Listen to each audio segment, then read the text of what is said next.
A história de Robert Clarence Dunbar, Bob, nascido em abril de 1908, começou quando seus pais, Lassie e Percy Dunbar, decidiram escapar um pouco das altas temperaturas de onde moravam em Opelousas, no estado de Louisiana. Numa época em que não existia ar-condicionado, a única maneira de conseguir sobreviver ao mormaço do verão era procurando refúgio em lagos, rios ou riachos fora da cidade. E foi exatamente o que a família decidiu fazer. No dia 22 de agosto de 1912, Lassie e Percy Dunbar pegaram os três filhos e viajaram até o Lago Swayze, situado em St. Landry Parish, onde costumavam passar os fins de semana em uma cabana que os pertencia na área de acampamento. A manhã de uma sexta-feira, 23 de agosto, começou com um lindo dia ensolarado e a promessa de que a família toda se divertiria, e assim o fizeram. Mais tarde, quando já anoitecia, Percy Dunbar deixou a sua cabana para trabalhar em um projeto e depois decidiu se juntar a um grupo de amigos que estavam pescando não muito longe de onde ele estava acampado com a família.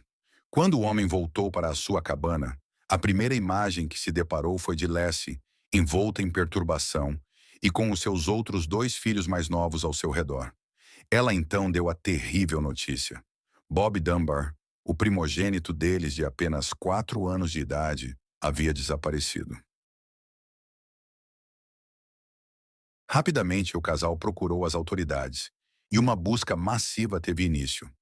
A princípio, os policiais e até mesmo Percy e Lassie Dunbar temiam que Bob tivesse escorregado e caído dentro do lago, por isso boa parte da equipe se concentrou em inspecionar a água.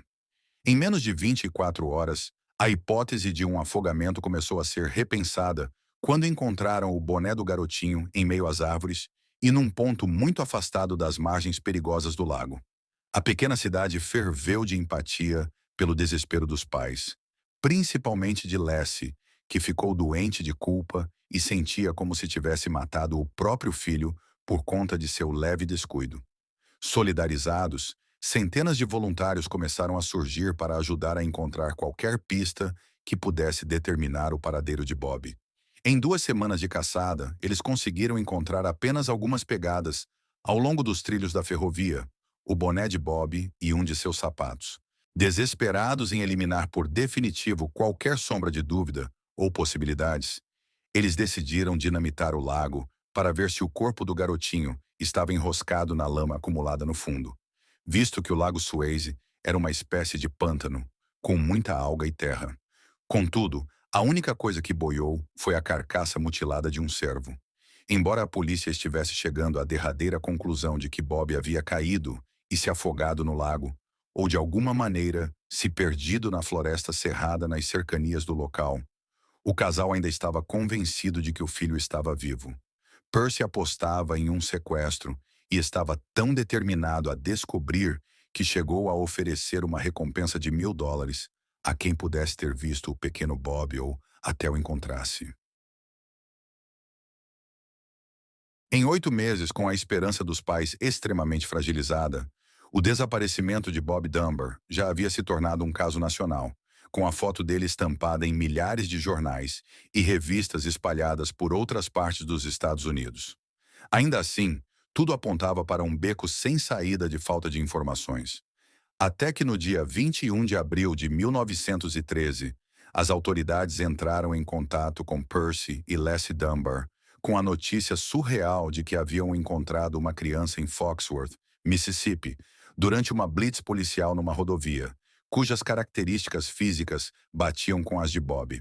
O garoto estava acompanhado de um homem chamado William Cantwell Walters, natural da Carolina do Norte. Imediatamente, o casal viajou de trem para o Mississippi em busca de confirmar a identidade do garoto. Depois de passar 2 dias fazendo perguntas e examinando detalhadamente o corpo do menino para comparar marcas, os pais chegaram à conclusão que aquele de fato era o Bob deles, principalmente com o filho mais novo, Alonzo, reconhecendo o irmão. Ainda que nem mesmo Bob tenha atendido pelo próprio nome quando foi chamado pela família, os oficiais decretaram que a criança estava livre para embarcar no primeiro trem de volta à sua vida.